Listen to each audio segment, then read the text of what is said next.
What up, everybody? It's your boy, World of Wrestling, back again with some reviews on pro wrestling here. I do apologize for not being here for the last week or so. I am starting this review kind of early than what I had it scheduled because I got some things that I got to take care of. Plus, I want to go get some exercise at the gym. Um, so pretty much, guys, I thought last night's Raw for WWE Raw October 28th, 2024 episode was actually rather good. It was a very good show. I wouldn't say very good show, but it was a very watchable show, enjoyable show, had some good storylines being produced, and I think they made it worth everyone's while to sit through and actually watch. I apologize. I'm in the midst of trying to pull up the results of the show so we can go over all of that. Matt 87 Eagle says, "Oh boy, here's another tape show." What are you talking about? Another tape show? I'm actually live. I don't know what you're talking about, Matt. So, yeah. Anyway, let's go over this. So our main event actually had Dominic Mysterio versus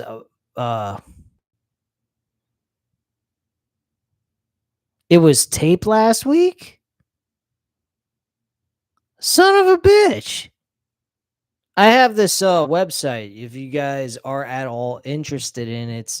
Doesn't involve spending any money or anything like that. It's called Falls Count Anywhere, where you compete against other people. And you answer questions that are on the event that you're going to be watching. And you try to answer as many as you can, and you compete against. I do apologize there. Give me one moment. I will be right back. Hold on.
Okay.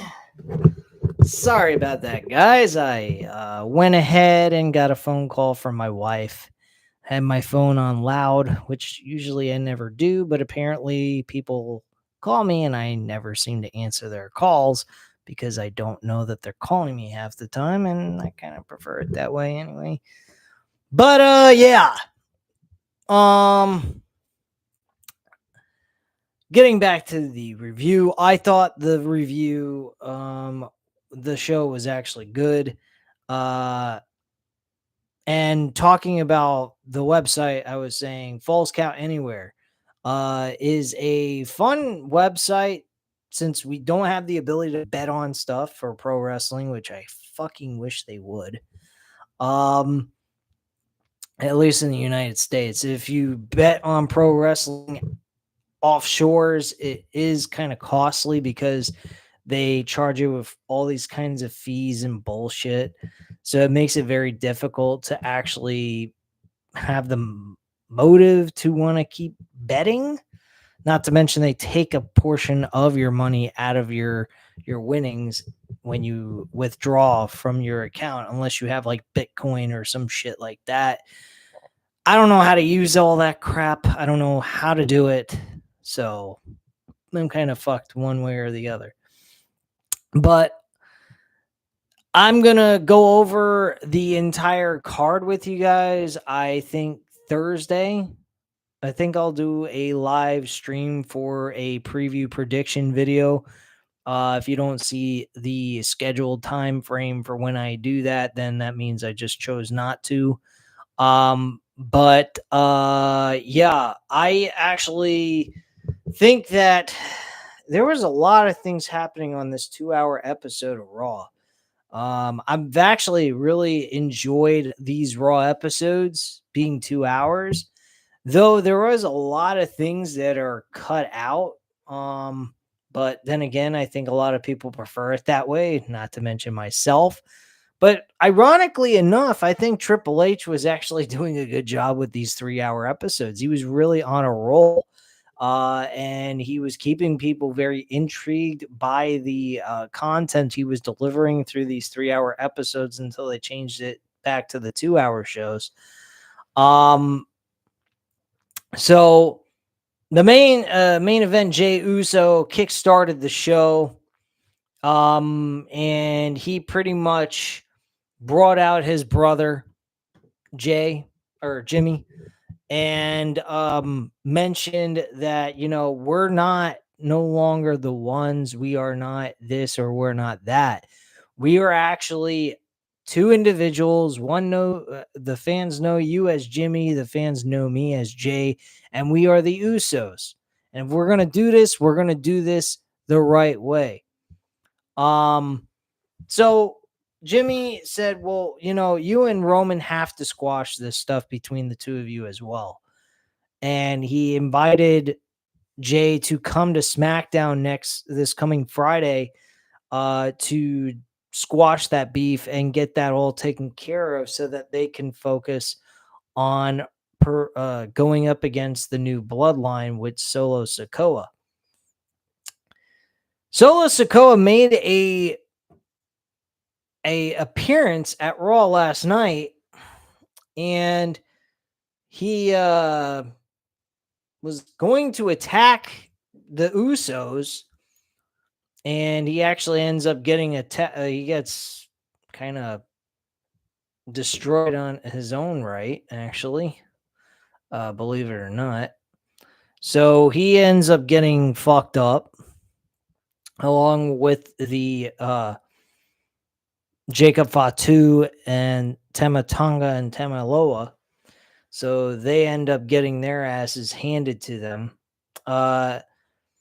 Adam Pearce actually pulls them apart, gets the new bloodline out of the arena, and so forth. Adam Pearce got on the phone with Nick Aldis, was very upset with what Nick Aldis did with the whole situation there, and did not like the fact that he had members from the bloodline showing up out of nowhere, and it was unexcusable. The only person he was allowing on their show was actually Jimmy Uso with Jey, because they wanted to talk out their differences and so on and so forth. So apparently they're trying to touch on the reasoning behind why these stars are showing up on opposite shows that shouldn't be on those shows, which makes sense. The managers are negotiating, allowing certain people to show up on their show to work out certain things or deal with certain things since they are family and so forth. So that's kind of what the whole situation's about there. But he was very upset with Nick Aldis and Solo Sikoa actually showing up, and he had no idea that was going to happen, and he didn't accept that as a good excuse, and he was pissed. So he told him to go fuck off, basically. Ludwig Kaiser versus Sheamus was the very first match of the show. I loved this. This was a good match. These guys kicked each other's ass as usual. I think they've faced each other at least 3 times now. And I think Kaiser's gotten 1 victory out of this whole thing. Then we got a video. Rhea Ripley says that Raquel Rodriguez tried to paint herself as the victim when Rodriguez betrayed her. It was with malice and ego. Everything she has done to her and Liv Morgan has been deserved. Has she made mistakes in the past? Sure. Right now, it seems like Morgan and Rodriguez want to be in the cry about it squad, and Ripley only wants her women's world championship back, and you'll have to kill her to stop her. So I expect Rhea Ripley to cause Liv Morgan to lose her match with Nia Jax. I think Nia Jax will be winning that match. I think the odds on that for Bet Online is going to be very good.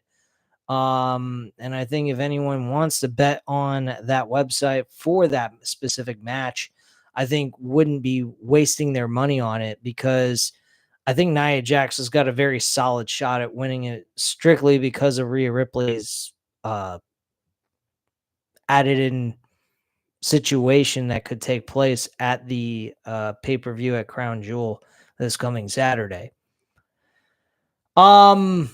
Jimmy and Jay are walking backstage. Jay greets Sami Zayn. Zayn asks to talk to Jay alone. Jimmy gets in Zayn's face, but Jay tells him to back up. Jimmy walks off, and Zayn asks if everything is fine with them after everything Jimmy did. Is he going to squash the beef with Roman Reigns? Jay says Solo Sikoa is worse. Zayn reminds Jay that Reigns was in his head for years, and Zayn says he doesn't want to pick sides. Jay doesn't need to get involved. This isn't Jay's fight anymore. He stepped out as a man of his own, and Zayn doesn't understand. Jay says Zayn wouldn't understand because he isn't family, and Jay walks off, and Zayn looks upset. This was kind of weird.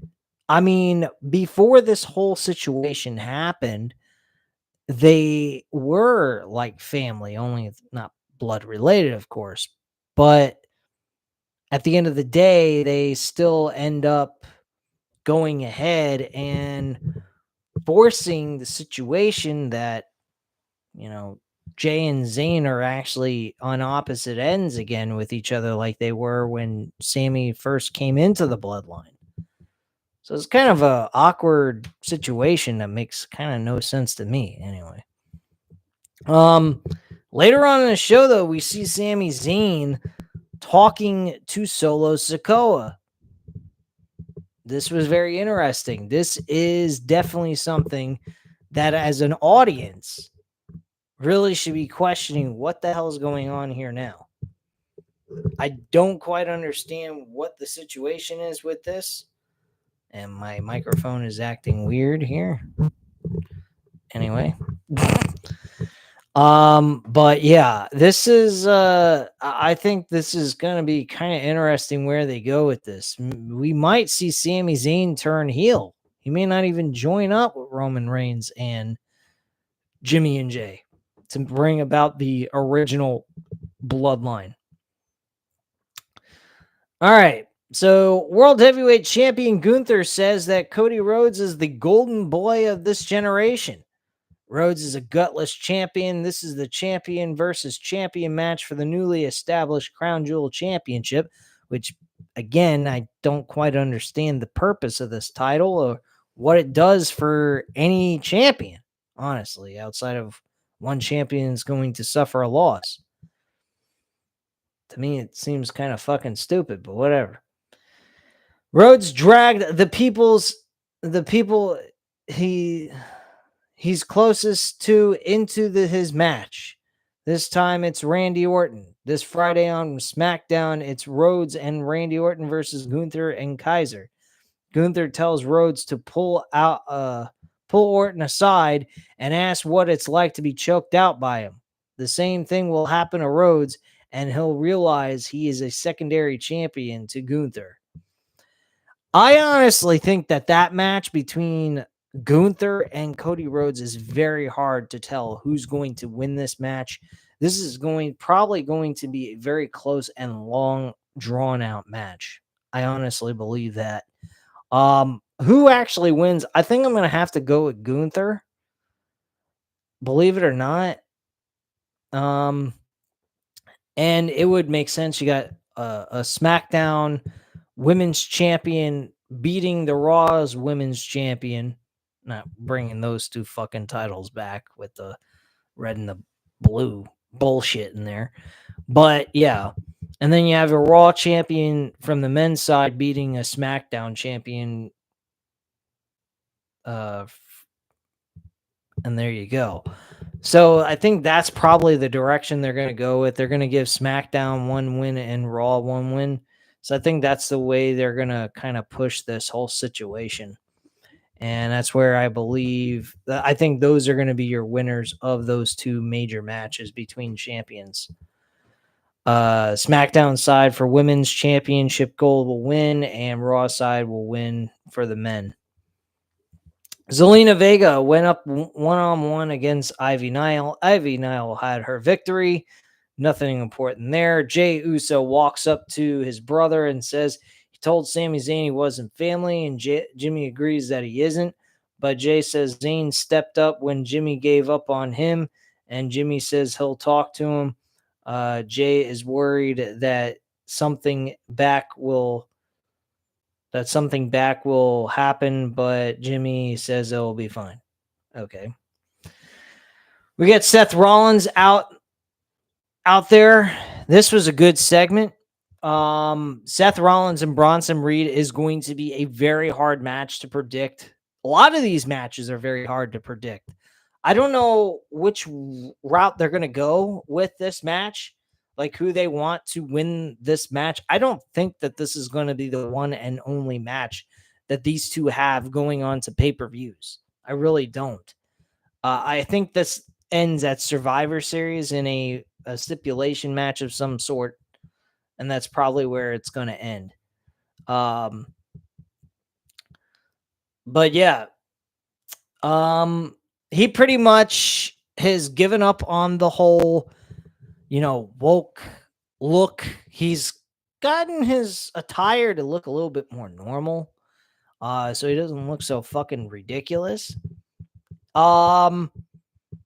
And he's just pretty much at this point on an insane path down to destruction. And he's ready to destroy fucking Bronson Reed for what he did. Not that I blame him. This eventually led to Seth Rollins and Bronson Reed battling outside in a parking lot. I could imagine Survivor Series being a parking lot brawl. That would be a very interesting match to bring up into this rivalry between these two. I actually think that would be an excellent match to end this rivalry, by the way, in a fucking parking lot brawl. The winner wins by KO, knockout. That's it. Or by pinfall, whatever way the rules used to go back in the day. Have all the fucking cars surrounding in a circle and have some people there, some jobbers that aren't really shown on television all that much, and close this storyline out at Survivor Series in a parking lot brawl. I think that would be excellent. I don't know what you guys think. Let me know what you guys think in the chat or in the comments down below. If you happen to catch it after it's gone live. But yeah, this whole thing ended in a parking lot brawl. And Bronson Reed got up even after a curb stop on the hood of a car. Believe it or not. That's fucking crazy. All right, backstage, we get R-Truth walks up to Alpha Academy. R-Truth says he likes them without the short, ugly guy yelling at them.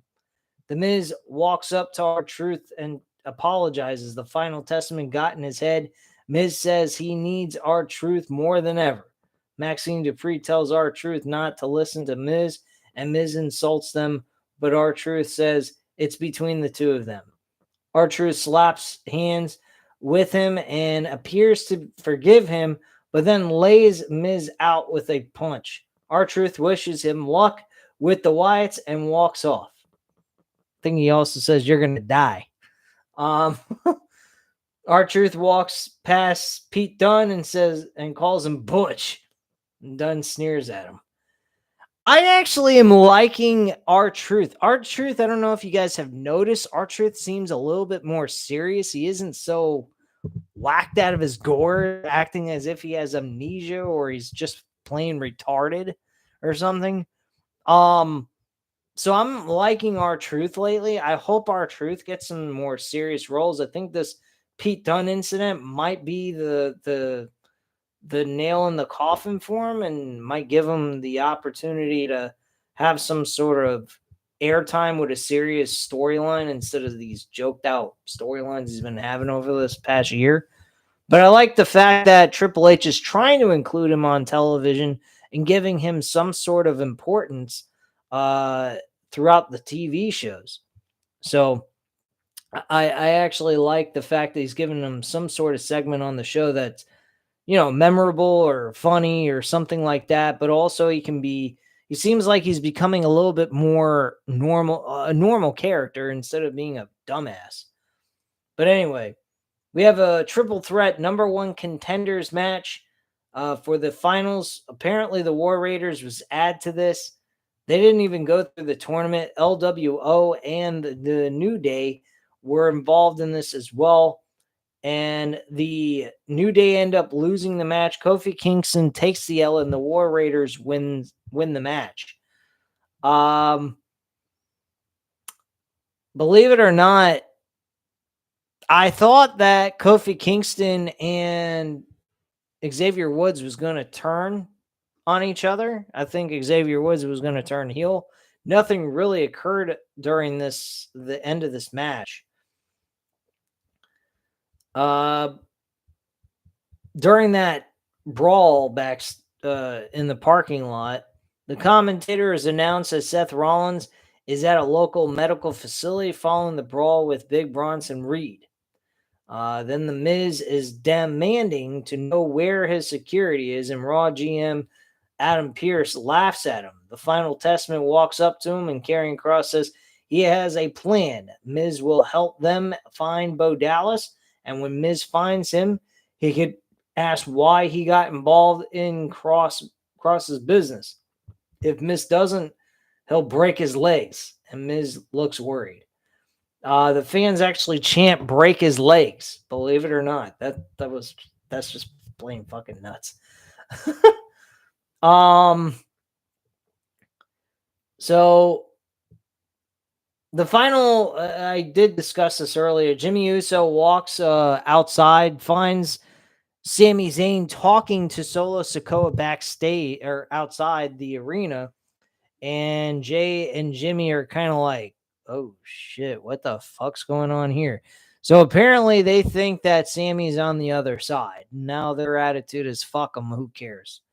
And that's pretty much the way this whole situation's going with them. Then we had Dominic Mysterio against Damian Priest in a one-on-one match to close out the show. Damian Priest unfortunately loses because of the help of the Judgment Day. And earlier during the show, he asked them to stay out of it, which they did not. He ends up winning the match by distraction. He goes ahead. He's beating the shit out of every member with a chair. And Damian Priest kind of looks over, sees, I think it was Finn Balor, got distracted, and then Dominic Mysterio rolls him up, grabs his tights, and gets the 1-2-3 to end the match. But unfortunately gets a beating of his life anyway. So it doesn't even really matter that he won the match, but he ends up getting a victory finally after I don't know how many times. I thought he was supposed to face Gunther, but he actually did not.